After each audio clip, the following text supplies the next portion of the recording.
And for today's reading, we've got an interesting matchup, which actually might make some people a little uncomfortable, just because the court cards or face cards can feel a little uncertain. Do they represent individual people? Do they represent personality traits? You know, you can talk to a lot of people and get a lot of interpretations on these cards. I like to think of them as stepping stones between different phases of their respective suits. And in that case, we've got the King, who stands between the enthusiastic success and accomplishments that have come from growth, and we see plenty of growth in this. I mean, look at all the foliage. He's got grapes decorating his attire, right? He's got a lot of accomplishment there, and he can sit and contemplate that very comfortably. He sits between that and moving into something, perhaps some deeper aspect of what he's already accomplished and achieved, and into something more meaningful and purposeful and fulfilling.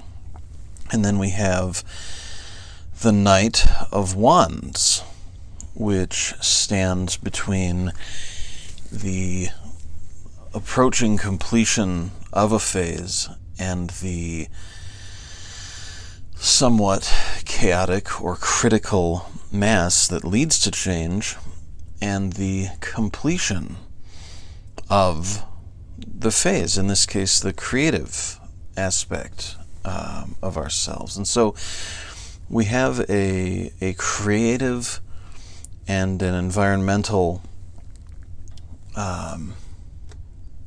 we have creative and environmental spheres to look at here today, and I think they go together well, actually. If we want to take these for a moment and look at the elements associated with these suits, we have the fire element, the only not naturally occurring element, the only one that you can't just find, and the earth element, which you find abundantly. You go for a walk and you'll encounter earth, the pentacles. You'll probably come across some water, the cups, and you'll obviously encounter the air, or the swords. The only way you'll notice the fire will involve some sort of intervention, some sort of catalyst, whether that was a match struck by a person, something lit by a lighter, also more than likely with human involvement. I mean, the human invented the match and the lighter and uses them.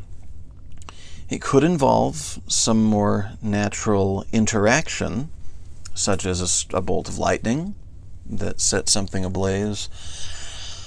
But fire involves steps. Fire involves some sort of catalyst to set things in motion, and it then goes about changing things, about creating new things. So we can look at these as very different elements, but they work together. Because what happens if we take some earth and we fire it? Well, now we have pottery. We have some sort of vessel that we can do things with. So in your life, in my life, what have we been working on with some enthusiasm already?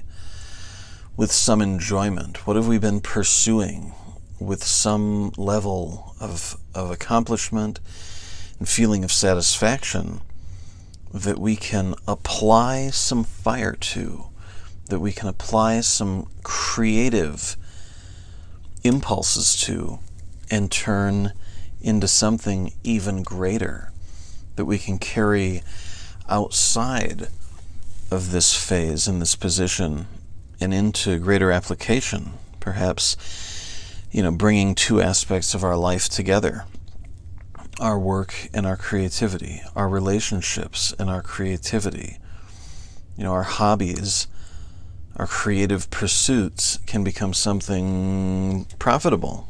And now we have a new career path that we've created for ourselves. Excuse me. Bumped my camera stand there. Kind of gives the feeling of riding on a horse there for that second. Maybe that was supposed to happen. But in any case, think about what you can combine. Do you like to paint? Do you have any local art shows? Get yourself involved. That will motivate you to improve. Do you like to write? Do you like to draw? Do you like to read tarot cards?